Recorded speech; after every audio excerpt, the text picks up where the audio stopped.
So many of our clients keep asking us, should I spend my valuable time, my scarce resource time on writing blog articles for my law practice, for my family law practice? And unless the client is working with us a way that where we are producing the blog articles for the client, they're reviewing, the answer is still yes, they should definitely. In most cases, it is worth writing blog articles. And the thing is that writing blog articles, it takes a lot of time, especially if you want to create high quality blog articles. But it's not just for you, it's for all of your competitors as well. So most of our competitors are also sleeping on this themselves. And if you do take the time, or if you, I don't know, outsource it to an agency like us, or you do it in-house, or you have somebody on your team that's maybe like a more junior associate, or they don't have enough work yet, maybe you could give it to them so that they could write the articles. But the point is that these articles, they serve three main purposes. And those are really important. Let me get straight to it. Overall, the idea is that if you want to get visitors or customers from Google and the AI, and not just rely on referrals or paid ads, you want a more profitable and a consistent marketing channels or a consistent way to generate clients, customers, cases, consultations month after month. And in doing so, also increasing your practice value. So if one day you want to sell your practice, the potential buyer would see that, okay, this practice is getting a consistent amount of leads, clients, cases every month. So the business is way more valuable and it is purchasable. Because most law practices, they mainly rely on the founder or the CEO getting clients just because the clients know the CEO. So if you remove the CEO from the company, there's no sales pipeline. There's nobody getting in touch with the company, nobody reaching out to nobody wants to buy a company like that if you take out the CEO. So in general, there are two ways to get clients with Google and AI.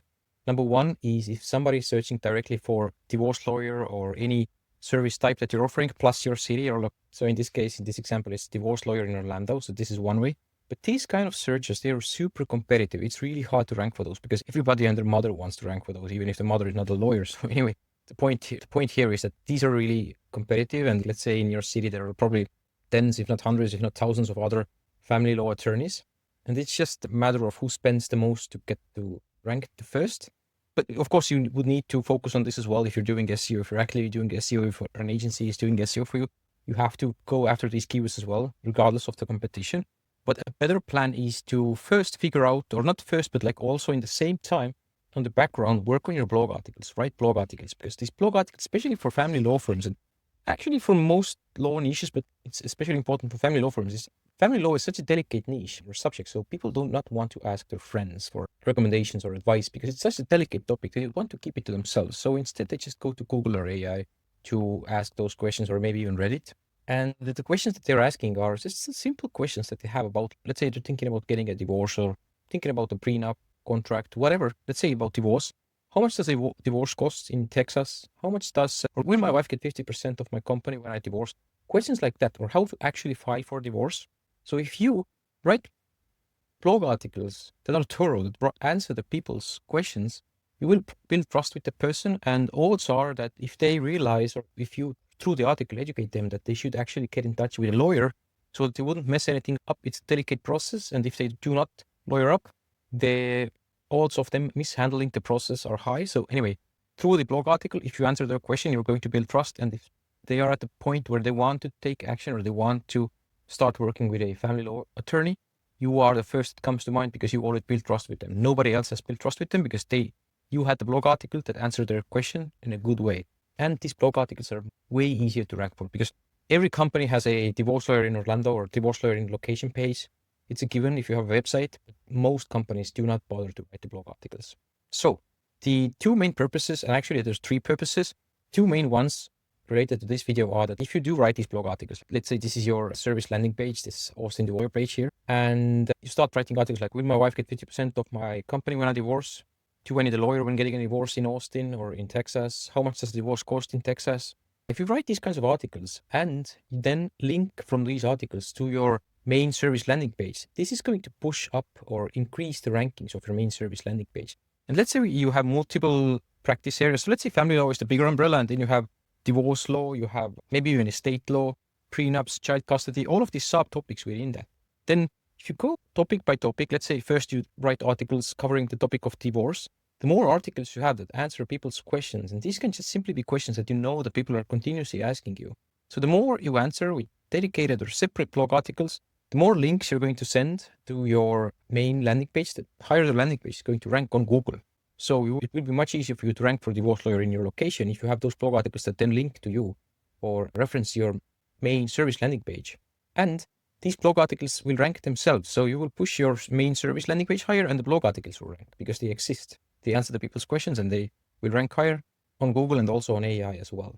And the third benefit is that whenever a client of yours has a question, you can just send them the article because you've already written it. You have taken the time to write it down. So it's easier for you to just send them the article instead of giving them endless amounts of free advice. So 3 actual benefits of writing the articles.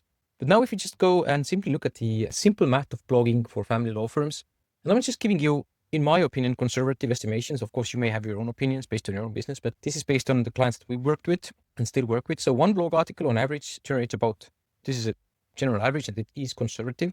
One blog article generates about 8.33 website visits per month, which equals 100 website visitors per year. This is the average.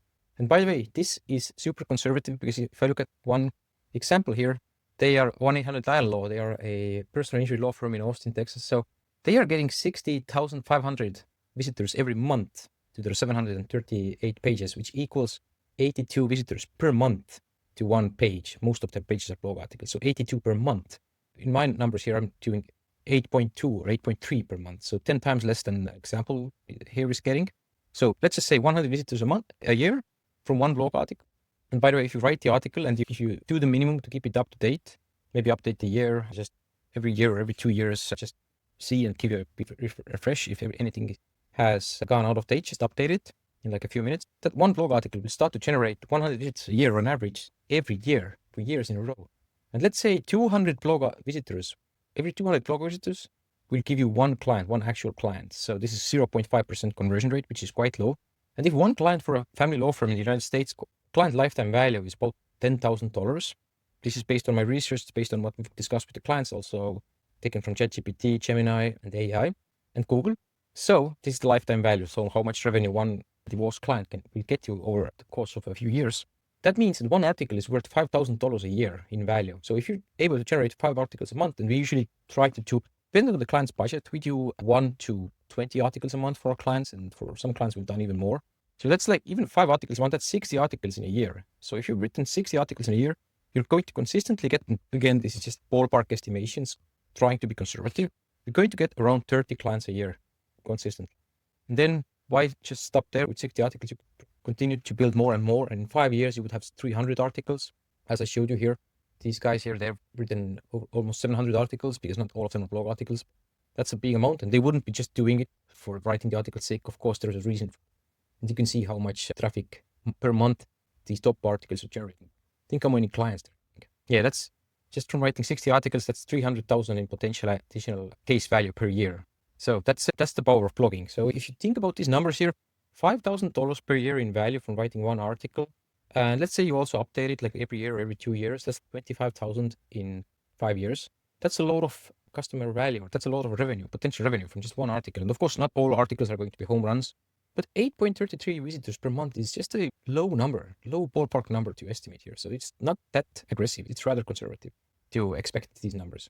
Now, the question is, let's say I've convinced you to think that yes, you should write articles. You probably have multiple questions. How do I come up with the topics? How do I write the content? How do I optimize the content? How do I set up the content? How long does the article need to be? There are so many questions, but there are mainly 3 main steps here. So these are the easy steps that you could do by yourself. And then there are some additional optional steps if you were to hire an agency or if you want to nerd out on this by yourself.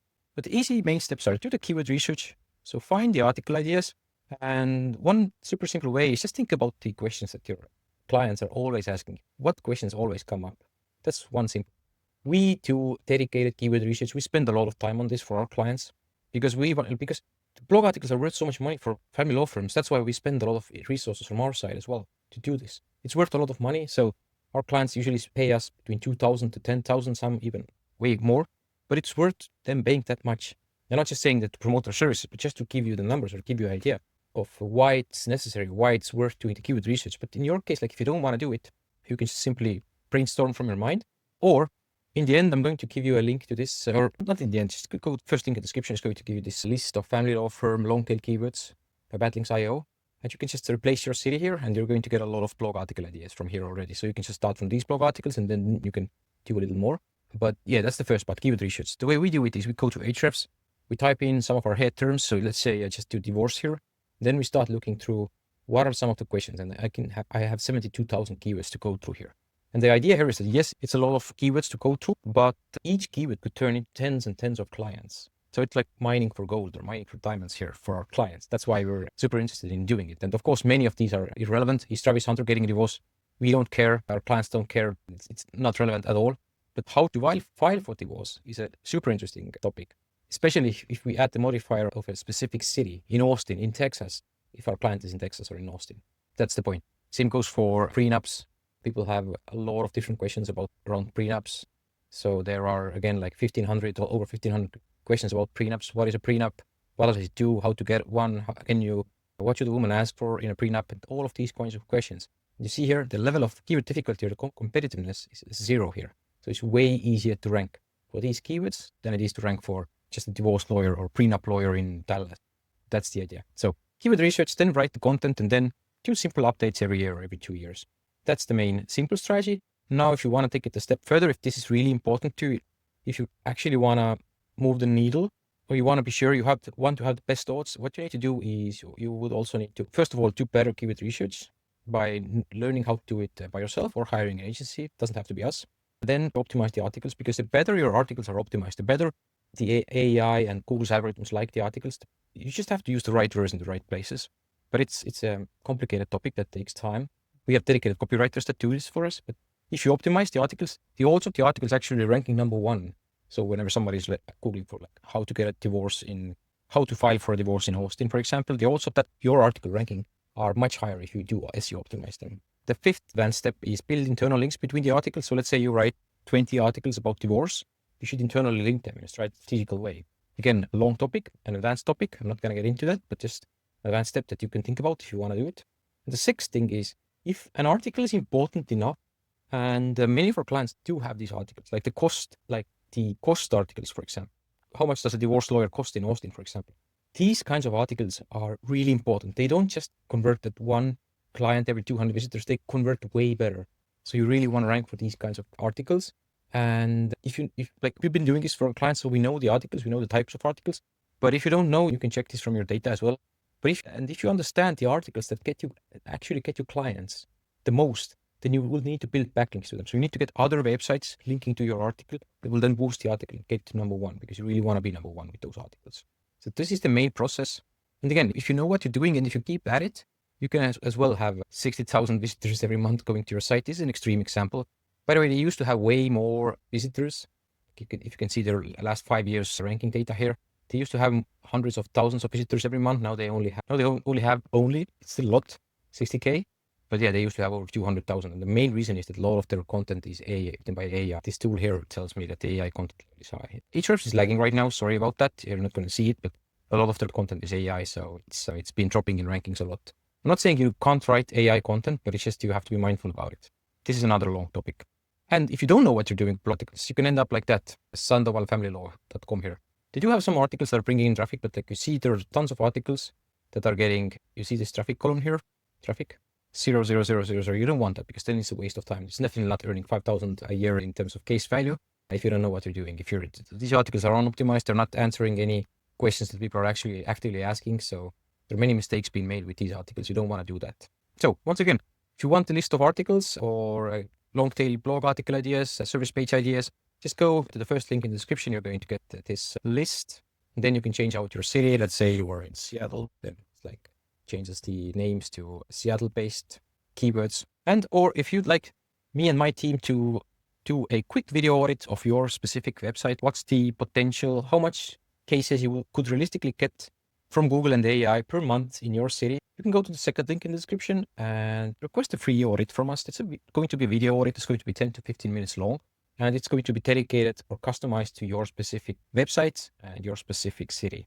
We only do a limited amount of these every month, so if you're interested, be quick to act. Thank you. Take care.